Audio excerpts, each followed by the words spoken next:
દસ્તાવેજ પાસવર્ડ વડે કઈ રીતે સાચવવો તેના વિશે અભ્યાસ કરીશું।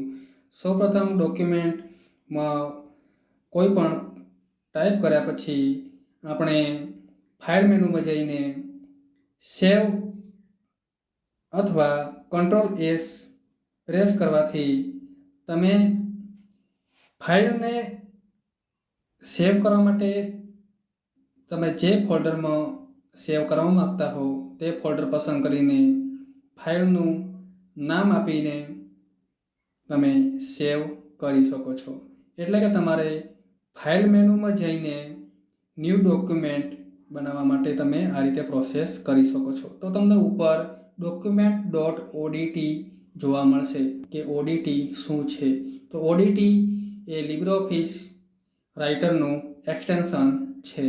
તો .odtનું આપણે પૂરું નામ ફૂલ ફોર્મ જોઈએ।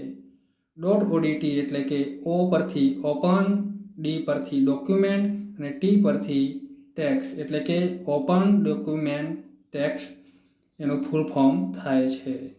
ફાઇલમાં જઈને તમારે ડોક્યુમેન્ટની ડુપ્લિકેટ ફાઇલ એટલે કે ડુપ્લિકેટ ફાઇલ બનાવવી હોય તો સેવ એસમાં જઈને તમે કોઈ પણ ફોલ્ડર તમે જે જગ્યાએ ડોક્યુમેન્ટ સેવ કરવા માગતા હો તે પસંદ કરીને ડોક્યુમેન્ટનું નામ ફાઇલનું નામ લખીને તમે સેવ કરી શકો છો। તો તમને ડુપ્લિકેટ ફાઇલ તમને જોવા મળશે।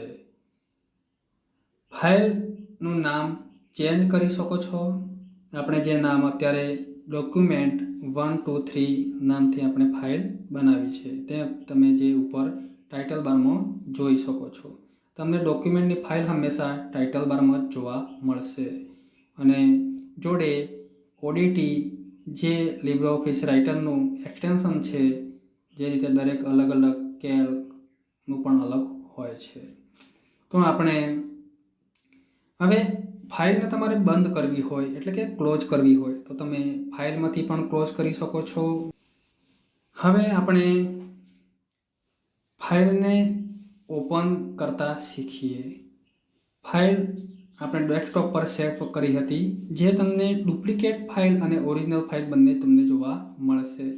ડોક્યુમેન્ટ અને ડોક્યુમેન્ટ 1 2 3 બંને ફાઇલ અલગ અલગ નામ પરથી સેવ છે પણ અંદર ડેટા સેમ જ છે। તો હવે આપણે ઓપન ફાઇલ કરતાં પણ શીખી ગયા કઈ રીતે ફાઇલ ઓપન કરવી। હવે આપણે આગળ અભ્યાસ કરીશું કે ડોક્યુમેન્ટને તમે પાસવર્ડ વડે કઈ રીતે સાચવી શકો છો। તો આપણે સેવ વિથ પાસવર્ડ જે તમને આગળ પાસવર્ડ એન્ટર કરીને તમે ફાઇલને સેવ કરી શકો છો।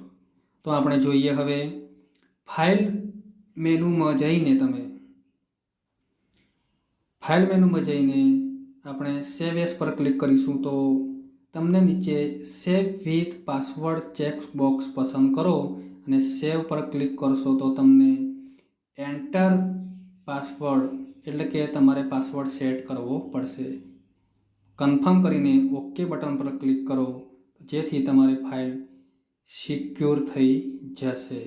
આપણે 1 2 3 જે પાસવર્ડ આપેલ છે એ પાસવર્ડ આપણે ડબલ વખત આપ્યો છે, એક વખત કન્ફર્મ કરવા માટે તમારે આપવો પડે।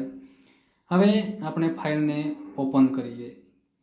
ફાઇલ ઓપન કરતાં જ તમને ફાઇલ પાસવર્ડ માગશે। અજાણ્યા વ્યક્તિ હશે તો એ ફાઇલ ઓપન કરી શકશે નહીં। આપણે પાસવર્ડ એન્ટર કરીને ફાઇલ ઓપન કરીએ। તો આ રીતે આજે આપણે દસ્તાવેજ બનાવવો અને દસ્તાવેજ પાસવર્ડ વડે કઈ રીતે સાચવવો એના વિશે